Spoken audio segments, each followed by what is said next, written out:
2వ తేదీ ఎర్రగుంట్ల పరిధిలోని సుంకులమ్మ దేవాలయం సమీపంలో జరిగిన హత్యను ఛేదించిన పోలీసులు. ఎర్రగుంట్ల అర్బన్ పోలీస్ స్టేషన్ పరిధిలో దర్గా బజార్ శాంతినగర్ నివాసం ఉండే గోగుల రాంబాబు అనే వ్యక్తిని పథకం ప్రకారం అతని భార్య గోగుల మాధవి, అతని అత్త తమ్మిశెట్టి లక్ష్మీదేవి మరో A4 నుండి A6లను కలిసి హత్య చేశారు. ఈ కేసుకు సంబంధించిన వివరాలను జమ్మలమడుగు డీఎస్పీ యశ్వంత్ వెల్లడించారు. గోగుల రాంబాబు భార్య గోగుల మాధవి గత 2 ఏళ్ల కాలం నుంచి గాజుల భరత్ బాబు అనే వ్యక్తితో వివాహేతర సంబంధం కలిగి ఉన్నదని, అంతేకాక తన భర్తను వదిలించుకోవడానికి పథకం ప్రకారం 20 లక్షల రూపాయలకు ఇన్సూరెన్స్ కూడా చేయించారు. అనుకున్న పథకం ప్రకారం మాధవి, లక్ష్మీదేవి, భరత్, కిరణ్ కుమార్, మునయ్య, చినరాజాలు కలిసి ఈ నెల 2వ తేదీన సాయంత్రం సమయంలో మందు తాపించి ముద్దునూరు రోడ్లోని నాపరాయి గనుల్లోకి తీసుకువెళ్లారు. అక్కడ గాజుల భరత్బాబు అనే వ్యక్తి గోగుల రాంబాబును టవల్తో గొంతు నొలిపి, అయితే ఈ సంఘటనను రోడ్డు ప్రమాదంగా చిత్రీకరించడానికి హంతకులు ప్లాన్ వేశారు. ఎర్రగుంట్ల ఎస్ఐ చిరంజీవి కేసు నమోదు చేసి దర్యాప్తు చేపట్టారు. ఎర్రగుంట్ల సర్కిల్ ఇన్స్పెక్టర్ ఈశ్వరయ్య ప్రత్యేక శ్రద్ధతో కేసును దర్యాప్తు చేసి అతి కొద్ది రోజుల్లోనే హత్యకు కారకులైన 6గురిని అరెస్ట్ చేసి 3 ద్విచక్ర వాహనాలు స్వాధీనం చేసుకున్నారు. కేసును ఛేదించిన సిఐ ఆర్ ఈశ్వరయ్యను, ఎస్ఐలను అభినందించారు జమ్మలమడుగు డీఎస్పీ యశ్వంత్. ఎర్రగుంట్ల పోలీస్ స్టేషన్లో 3వ తారీఖు ఒక అనుమానాస్పద స్థితిలో ఈ నిడుజువి గ్రామం వద్ద ఒక రోడ్డు సైడ్లో ఒక గుంతలో ఒక వ్యక్తి మృతదేహం బైక్తో పాటు మాకు దొరకడం జరుగుతుంది. దానికి సంబంధించి ఎస్ఐ చిరంజీవి, ఎర్రగుంట్ల ఎస్ఐ చిరంజీవి 174 కింద సస్పిషియస్ డెత్గా రిజిస్టర్ చేస్తాము. దీంట్లో విచారణలో భాగంగా ఆ వ్యక్తి చనిపోయిన వ్యక్తి రాంబాబు అని,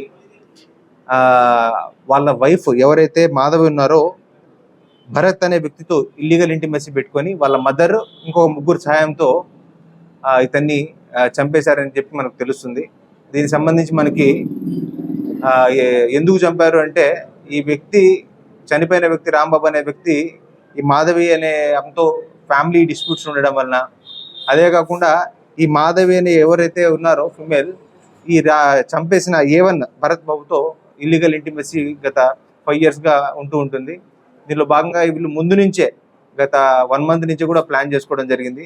ఈ ప్లాన్లో భాగంగా ఏదైతే ఈ డిసీజ్ ఉన్న రాంబాబు అనే వ్యక్తికి యాక్సిడెంటల్ ఇన్సూరెన్స్ కూడా ఒక 20 లక్షలకి చేయిస్తారు.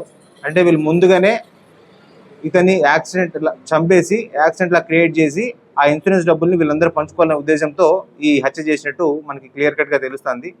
దీనికి సంబంధించి ఈరోజు మనము 6 ఎవరైతే మెయిన్ అక్యూజ్డ్ A1 ఉన్నాడో అతనికి సహకరించిన ఒక 3 వ్యక్తుల్ని, డిసీజ్డ్ వైఫ్ మాధవిని, వాళ్ళ మదర్ని 6గురిని కూడా ఈరోజు అరెస్ట్ చేయడం జరిగింది. వాళ్ళ దగ్గర నుంచి హత్యకు ఉపయోగించిన ఒక ఐరన్ రాడ్, అదేవిధంగా స్ట్రాంగ్లైట్ ఎలా చేశారంటే, ఈ హత్య ఎలా చేయడం జరిగిందంటే 2వ తారీఖు రాత్రిపూట ఇతన్ని బయటికి మందోదామని చెప్పి తీసుకెళ్ళి ఈ